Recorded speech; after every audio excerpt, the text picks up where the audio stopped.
Warning: the following video contains descriptions of adult themes, violence, and death that could be triggering for some. Viewer discretion is strongly advised. The thunder clapped, and the light ripped the sky in two. The rain did not fall, but the trees bent with the pushing of the wind. 7 horses with 7 riders galloped out of the gates of the LaFay mansion. A baby wailed as they rode. Glowing eyes, all 7 of them, but no torches were carried as they rode into the black forest beyond the mansion. They rode hard until they reached the chapel, nearly crumbling in the woods. Outside of the tiny chapel in the forest, the dark figures of the horsemen dismounted and entered it.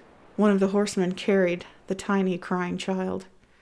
They gathered at the altar where a coffin had been laid out in the dark. Inside the coffin were spikes, once again to bind the child to its corpse and be placed in a crypt beneath the chapel. One of the horsemen placed the tiny infant into the coffin, and 2 others took hold of her limbs. She screamed into the chapel as the wind howled outside of its walls. Just then the leader of the group stepped forward. "Stop," he said, and with his voice the wind died down outside, and the chapel went silent. The darkness around them did not respond. The horsemen all turned toward O'Brien. Their faces were still black, but their eyes shone with an unholy light. "I, O'Brien of the Black Horsemen, forbid this sacrilege. You all know that this demon child has Abigail's spirit inside, but what you don't know is O'Brien looked at the child. That she is the reincarnation of my stillborn half-sister. He looked at the men again. Her spirit is not evil, nor is it good. All it wants is to make things right again." He gently touched the child's forehead. He stepped back and looked at all of the men again. "So spare this life through which revenge can be mine, and Abigail can find her peace." The men said nothing, and just looked at him silently, waiting. Faces still dark, but eyes ready for the command. "I, O'Brien, have spoken," he said. He stepped forward and picked up the child from the coffin, holding her to himself, as if cradling a sacred artifact. He looked up at the men again. "Let it be done. We ride." With that, he left the chapel, holding the now silent child, and his men followed him into the night. O'Brien would raise his sister Abigail to finally get the justice deserved. Abigail II, The Revenge. The forest always seemed so alive at night. I suppose that was why I enjoyed walking through it when the sun set beneath the mountains. I'd been walking for hours after the sun sank into darkness. I could hear the rumbling of the storm, so close now. I could smell the rain as it drew closer. I had walked a fair length from my home that I shared with my dark and mysterious brother O'Brien. He had reared me into a young woman of 18 years, old enough for marriage, and yet he had not found any suitors. Our servants, as well as myself, found that very odd. The day before had been my birthday. It was the summer of 1863, and I had only lived in the life that had been made for me. My home was my brother's, and we had only older men as friends. The 6 other men who would visit my brother in the dark of night were so mysterious. They had never shown me their faces. I think I had been too frightened to see anyway. But I did remember being 6 years old, sneaking out of my bed to listen at the door, while the men told their stories of years past, and of the little one. Such fond memories for them, and for me. Without warning, the rain fell in buckets onto my head. My hair was instantly soaked, and began to fall down my back, ruining my bun that I had neatly placed behind my head. My long black hair draped down the back of my now very heavy black dress. I suddenly felt foolish and lost. I began to run the direction I thought was our home. Instead, there was just more forest. I could feel a panic creeping into my chest. A scream balanced on my tongue. The tears welled in my eyes as I ran. The scream escaped me as the lightning crashed over my head. I cried out as I panicked and ran beneath the forest canopy through the summer rain. It was so dark. The raindrops were black in my face. and like a beacon, the lights from a gate shone ahead of me. I felt relief crash around my shoulders as I ran toward the gates. The rain turned red as blood, in the faraway light of the gates. As I came closer to the rusty old gates, there were no lights near them. I had been running toward a ghost. I stopped in my tracks, skidding in the mud beneath my boots. Before me at the gate stood a tiny, misty figure. It was a child, but it was barely that. Her skin was dry and wrinkled about her face. Her black tufts of hair sprouted from dried scalp. Her lips were folded back over dried bits of flesh that, if she were alive, would have become her teeth. And yet she smiled at me, or was that the smile of a skull? The child held a lantern in her hand. It was the light to which I had ran. I stepped a bit closer as the child silently beckoned me to her. She turned to the sign on the front of the wall that held the gates. Slowly a name was illuminated enough on the plaque for me to see. Streaks of rain ran down and between the letters that clearly read on the wall, Count de la Fay. Lightning exploded across the sky and lit up a giant sprawling mansion in silhouette. Immediately I wanted to go back to my home. I began to weep and folded my arms to myself. The child turned back to me, still smiling the grin of death, and in a flash she flew straight through me as I stood before the gates. Confused, I stood as still as a statue as the feeling of familiarity washed about me, making me feel heavier than the rain did to my dress. As if someone had unlocked them and pulled them open, the gates slowly began to creak inward, allowing me access. I watched as the little girl beckoned me toward the stairs ahead. Still quite hesitant, I followed her all the way up to the oak door, where she and her lantern disappeared through the door, leaving me cloaked in the night's darkness beneath the entry of the mansion.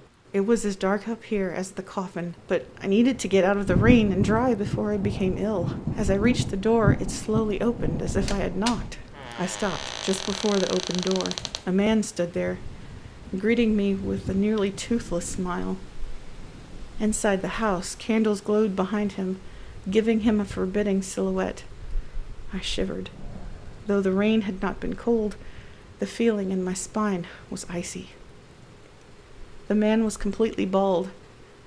He was gaunt and had a hunch near his shoulders where years of slouching had curved his spine. "Where have you been, my dear?" he said to me in almost a croak. He bowed a bit, seeming to remember himself. "Forgive me, ma'am.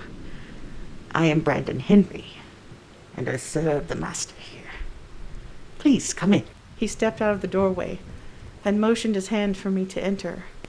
Slowly, I did so. Immediately, I felt something come over me, a familiar feeling. Dread? Maybe comfort? Love? No.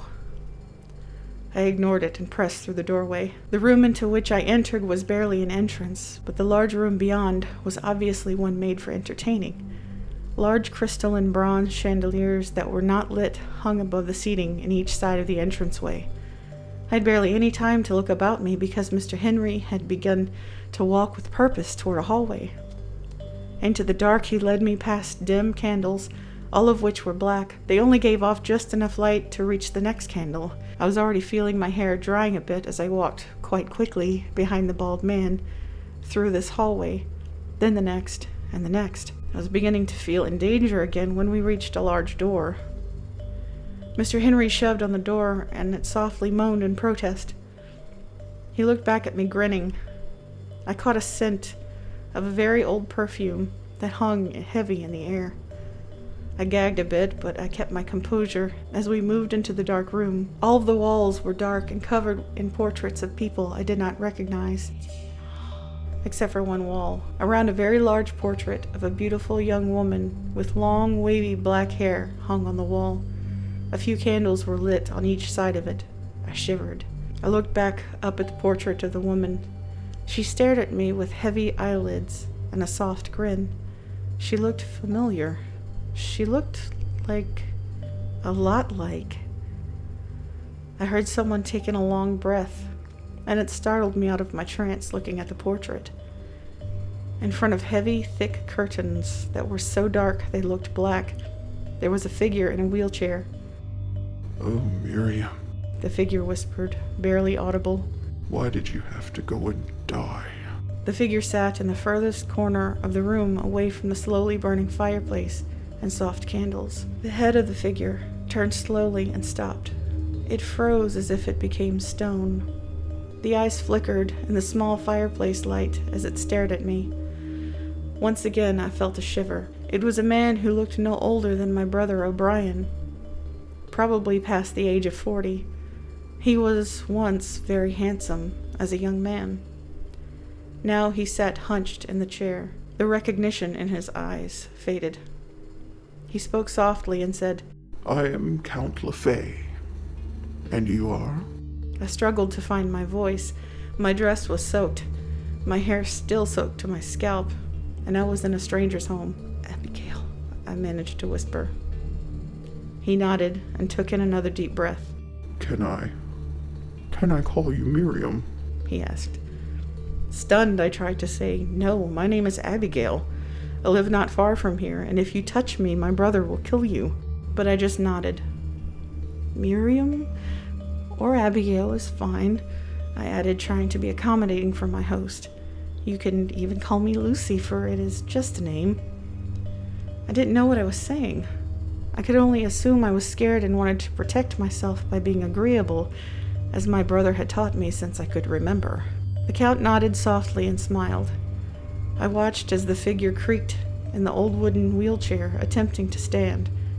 He took the cane I had only just then realized that he'd had in his hands and pushed on the old rug on the floor to make himself stand. Struggling to push himself up by the cane, he said, "Don't move. Stay where you are." I stood still as I watched the man try to stand, and in what seemed like a second, he was right behind me, breathing quite heavily. It startled me, and I tried to move away, but he was much faster than he seemed. He grabbed my head and pulled at my hair, ripping out a long lock of it in his fingers. I screamed in pain. I grabbed my head where the hair used to be. I turned toward where he was to try to slap his face, but he had already moved to across the room to a cabinet I had not seen moments earlier. He had opened the cabinet to reveal behind the glass it said, "To my beloved dear." The Count stood there holding the hair he had just taken from my head to the other hair behind the glass. He smiled. I felt hot tears fall down my cheek. My scalp burned, but I dare not touch it while he stood before me. He looked back at me. I suddenly felt like a prisoner. I knew I was at his mercy at this point, unless I was willing to go running down the road from this mansion into the darkness and the storm. I knew that I depended on his hospitality, on his will. He hobbled over to me again. I jumped as he reached out for my cheek. He put his hand on it softly, as if he knew me and loved me. He ignored my tears and smiled. "I must retire, my dear, in order to prepare." His voice was much more alive. He sounded excited. "You should do the same." His eyes flashed again, but this time with desire. He moved his hand back down to his cane. "Tomorrow, an heir." He went past me and out of the door to the room. I had not realized, but I had been holding my breath. I let it out and a sob escaped. I hiccuped it back into myself just as Mr. Henry returned. "Ma'am, your room is ready," he said. I turned to face him at the door. He was grinning again. Silently, I swallowed my newfound hate for his face, and I followed him out into the dark hallway once more. I opened my eyes. I had heard it again. It was faint and soft, but I heard it. I sat up in bed. This room was unfamiliar, but it was the one offered by my host. The fire was nothing more than embers in the fireplace across the room. I was wearing bedclothes that had been offered out of the dusty wardrobe. Strangely enough, they fit me perfectly. I felt right at home, despite the events of the evening before. I heard it again, and I sprang out of bed. I grabbed a candle and lit it as I went quickly as I could out of the room, following it down some stairs through the dark hallways. I had not known where I was going, but I knew that the voice was leading me to it. I reached the bottom of the staircase finally. It was the largest of them so far, and the child was there. The ghost. The mummy child. She was so small. She looked frightened. I moved toward her very slowly, trying to make a connection with her. I decided to speak with her. I had hoped she could help me again like she did at the gates. I said to her, "Little girl, tell me who you are." She looked back at me with hollow eyes, and she spoke like the emptiness of a tomb. "I am your spirit twin from years ago. I am little one."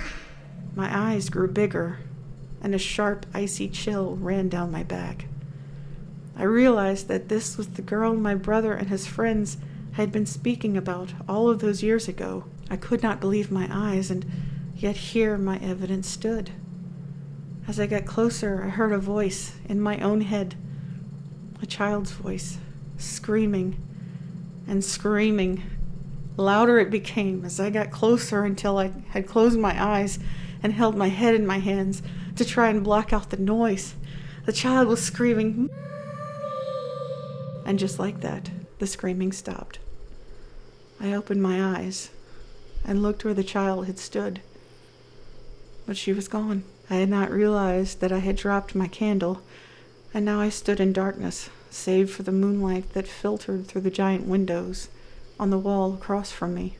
I began to walk back to my room, and as I did, I realized that I had to stay. Something about the Count told me that the child's ghost was his doing.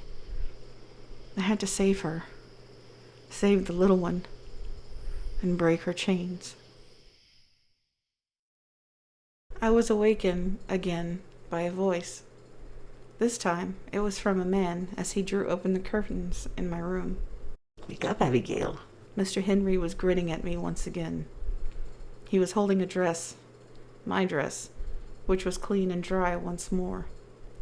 The gray embroidery over the black bodice shimmered in the sunlight through the window. His voice annoyed me as I rubbed the sleep from my eyes. "The Count will not rise till the afternoon, and lunch is for two."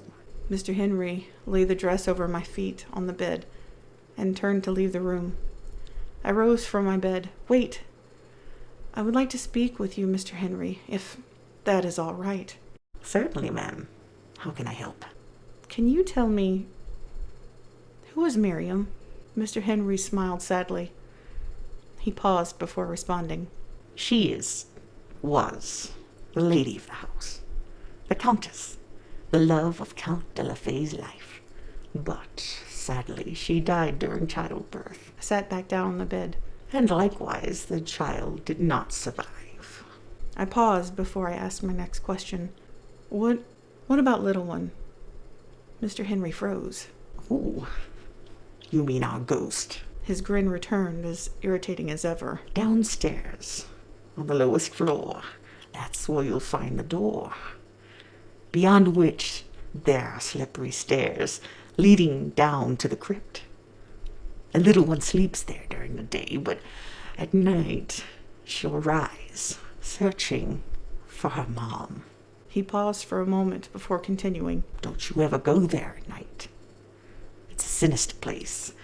There's so much pain, so much death, so much nothingness." He closed the gap from the door to me in a moment, his hands on my thighs, leaning into my face to stare into my eyes.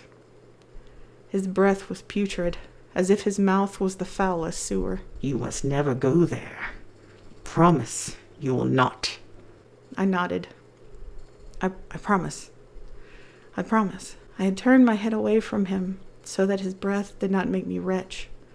Slowly he backed away, removing his hands from me. He bowed gently and left the room in a hurry. I stood up and dressed myself in my clothes again. I had no choice. I was to stay here, in this prison, until the Count arose from his slumber.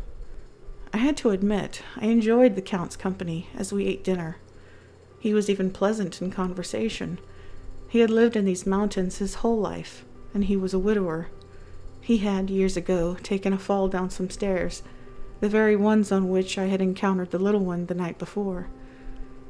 He told me he had some residual effects, but it was nothing to which he could not adapt, It seems my headache is gone. said the Count. I'm glad to hear it, I replied. Please, call me Jonathan. We are friendly enough. I nodded in agreement. Then if we are friendly, Jonathan, I would like to go home soon. The storm is over. My clothes are cleaned, thanks to Mr. Henry. I think I can make my way back easily enough. No, dear. Said the Count. It is too late for all of that. Far too late. His gaze landed back on me and my body. He looked at me as if he would eat me. The mood in the room had changed drastically. Miriam, please take my hand. He held out his hand with long fingers and dry skin on his palms. Then he nearly growled out, The time is right to produce an heir. I took his hand and helped him up. We walked together to the stairs. I had no choice. I had to play along if I was going to save little one and get out of here alive. Carrying the candle through the heavy dark, I followed him into another room, which turned out to be a lavish chamber with a giant four-post bed and canopies hanging almost from the ceiling. Furniture dotted every part of the room, and a large fireplace loomed across from where we stood. The room was filled again with that sickly perfume, and it was freezing, though it was quite warm outside. We had left the dinner table so quickly, there was no time for the fire to be built. There was no time for me to notice that Jonathan had closed and locked the door.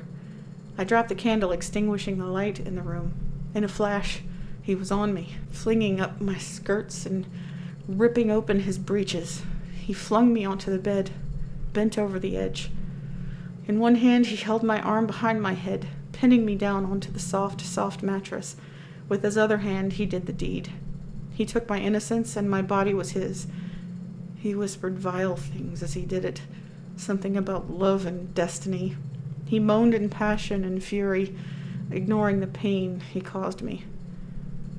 I felt my hate spring up like a summer rain. The blackness washed over my eyes as he thrusted behind me. I stopped struggling, and in a moment, it was over. Jonathan, the Count, was mistaken. An heir was not conceived on that night. A plan was. I had planned to kill him.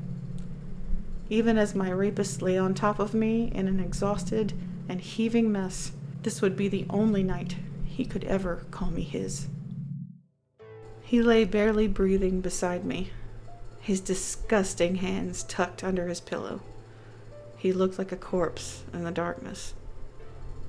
He did not feel when I rose from the bed and dressed in the gown and the wardrobe. He did not hear me as I took the candle and left the room. I went down the stairs, down the hallway to the lair, and down the slippery stairs. Abigail met me at the door of the crypt that was past the basement, into the damp and cold. She had the lantern in her hand again. Abigail led me to her crypt. I stepped softly on the stairs, careful not to slip on the mold that had made its home there. Together we approached the coffin, so small, made for a child. Before I knew what I was doing, I had raised the lid, ignoring the stench that flew in my face. I had to see her for myself. What a sad sight to behold. A tiny mummified body. She lay in silence, staring with no eyes into the darkness. Abigail's name was carved inside the lid of the coffin. I could feel the tears coming again. My rescuer had been nailed into the coffin cruelly through her tiny arms and legs and her chest. I wept for a moment for her, and then something glinted in the candlelight. A silvery necklace was around the mummy's neck. It had wings, a demon, a large violet eye, and was sharpened around the edge. The look of the amulet was intoxicating. It was beautiful. My fingers grazed the amethyst eye, and in a flash, I saw the truth. My truth. I knew things. Things like I was born in this house. I was spared by O'Brien, who was the father of my captor. In another life, I was the Count's aunt, with long black hair. Madness, death, and vengeance saved my life multiple times, and it brought me right back where I started. What are you doing here? Mr. Henry had come in behind me. Without thinking, I yanked the necklace from the neck of the corpse, separating the head from the tiny neck. Into Mr. Henry's neck, the large amulet went up, clean into his jaw. I sliced with the wing of the demon, twisting and turning. He would not go and alert his master. No. Brendan Henry went down in a pool of blood on the ground. He was no more. No more grinning and holding me hostage, and no more putrid breath.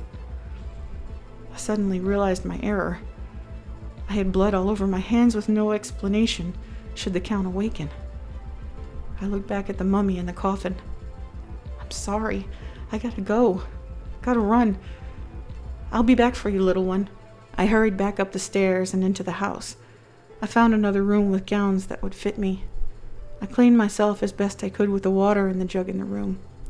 And then, like an obedient prisoner, I lay back down next to the Count. In his slumber, he moved close to me and held me close to him. I burned with rage and had dreams of broken glass and blood and flesh cut with glass, stinking belly open, and screams of pain, pleasing screams of pain. I awoke to the Count yelling for Brendan Henry. Jonathan was in his wheelchair rolling up and down the hall, still in his dressing gown.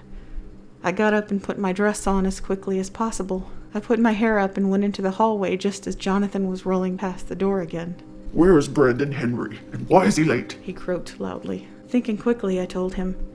He didn't feel very well today, so I sent him back to bed, and there he'll stay. I put my hand on his shoulder. But I, my dear, will cater to your needs.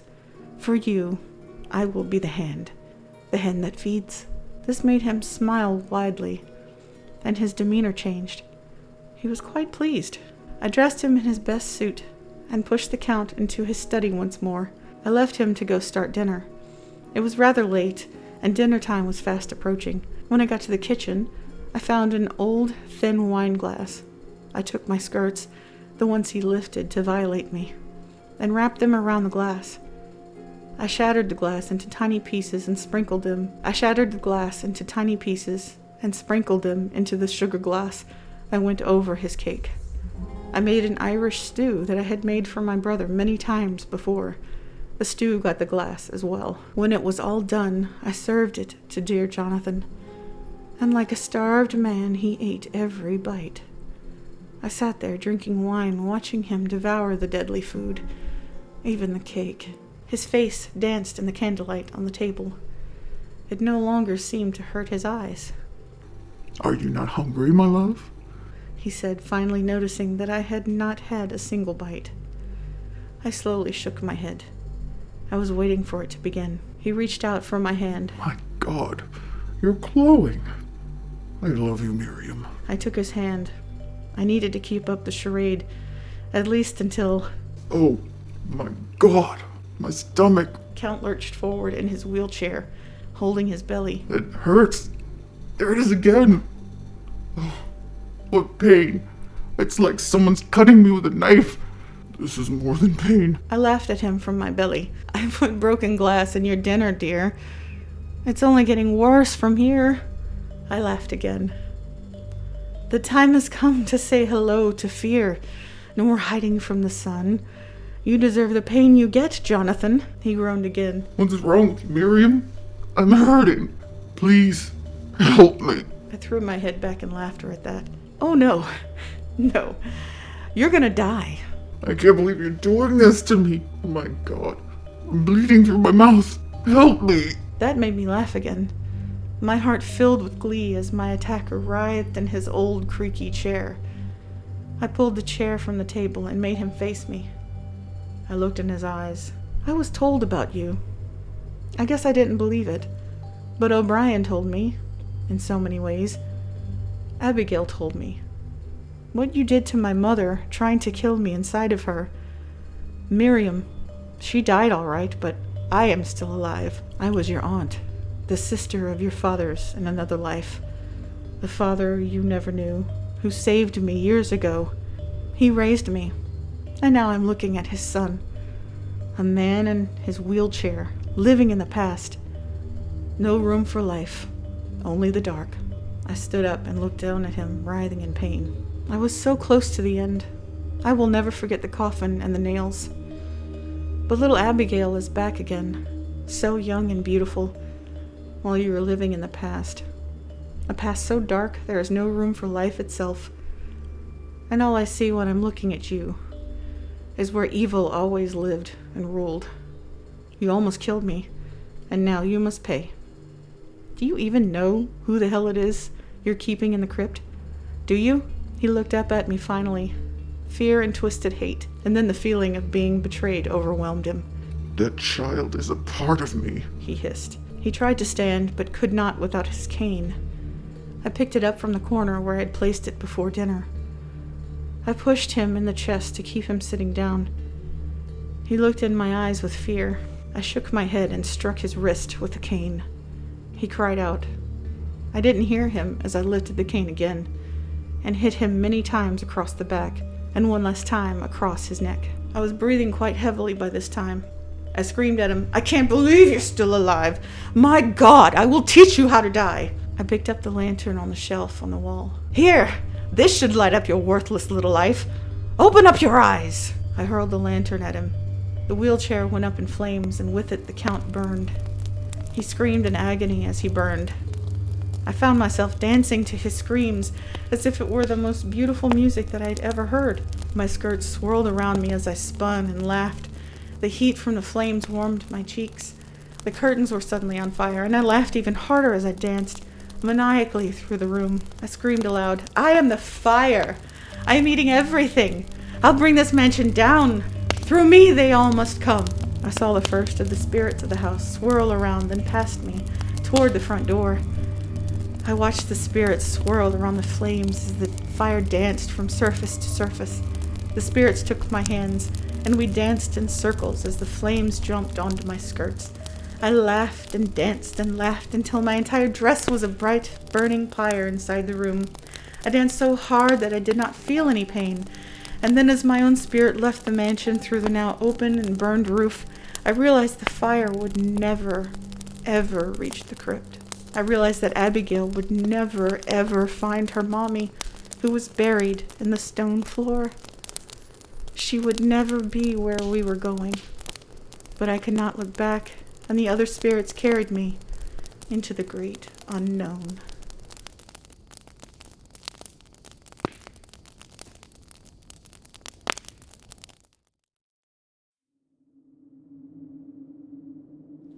I want to go home. It's so cold down here. I don't like the dark. Where are you, Mommy? Mommy! Will I ever see you again? Please come back and take me away from here. Sorry, dear. I do like the dark now.